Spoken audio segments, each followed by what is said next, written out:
আসসালামু আলাইকুম প্রিয় দর্শকবৃন্দ। আজকের ভিডিওতে আমরা আলোচনা করব একজন প্রখ্যাত ইসলামী আউলিয়া হযরত মুশরিফ উদ্দিন রাহমাতুল্লাহি আলাইহি ওয়াসাল্লামের জীবন ও বিচারের ক্ষমতা সম্পর্কে। তিনি কিভাবে আল্লাহর সাহায্যে কঠিন সমস্যার সমাধান করেছিলেন এবং তার আধ্যাত্মিক প্রজ্ঞা কিভাবে সকলকে পথ দেখিয়েছে তা আমরা আজ জানব। হযরত মুশরিফ উদ্দিন রাহমাতুল্লাহি আলাইহি ওয়াসাল্লাম ছিলেন একজন মহামানব সুফি আউলিয়া, যিনি পুরো জীবন আল্লাহর প্রতি পূর্ণ আনুগত্য ও ইবাদতের মাধ্যমে অতিবাহিত করেছেন।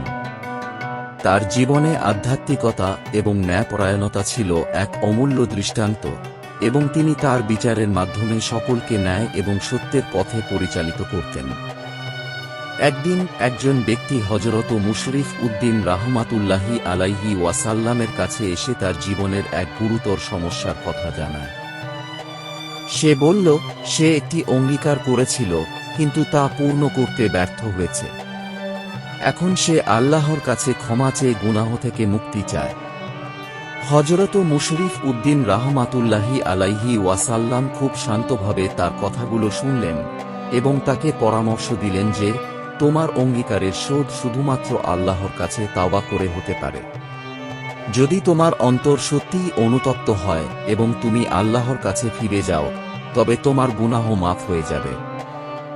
1 মাস পর সেই ব্যক্তি ফিরে আসে এবং জানায় যে তার সমস্যা সমাধান হয়েছে এবং সে এখন শান্ত এবং আল্লাহর রহমতে মুক্ত।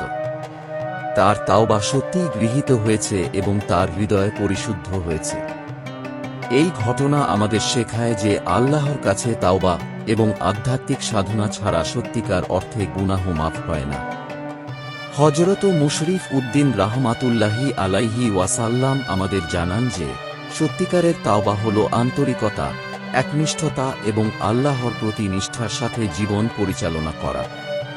প্রিয় দর্শকবৃন্দ, ঠিক যেমন হযরত মুশরিফ উদ্দিন রাহমাতুল্লাহি আলাইহি ওয়াসাল্লামের বিচারের মাধ্যমে এই ব্যক্তির তাওবা গৃহীত হয়েছিল, তেমনি আমাদের জীবনেও আল্লাহর প্রতি অনুগত থেকে সত্যিকার তাওবা করা গুরুত্বপূর্ণ। আসুন আমরা সকলেই সত্য ও ন্যায়ের পথে চলার চেষ্টা করি, যাতে আমাদের জীবন আল্লাহর সান্নিধ্যে পরিপূর্ণ হয়। ভিডিওটি ভালো লাগলে অবশ্যই আমাদের চ্যানেলটি সাবস্ক্রাইব করতে ভুলবেন না, যাতে আমরা এ ধরনের আরও দারুণ ভিডিও আপনাদের মাঝে উপহার দিতে পারি। আপনাদের সমর্থন আমাদের অনুপ্রেরণা।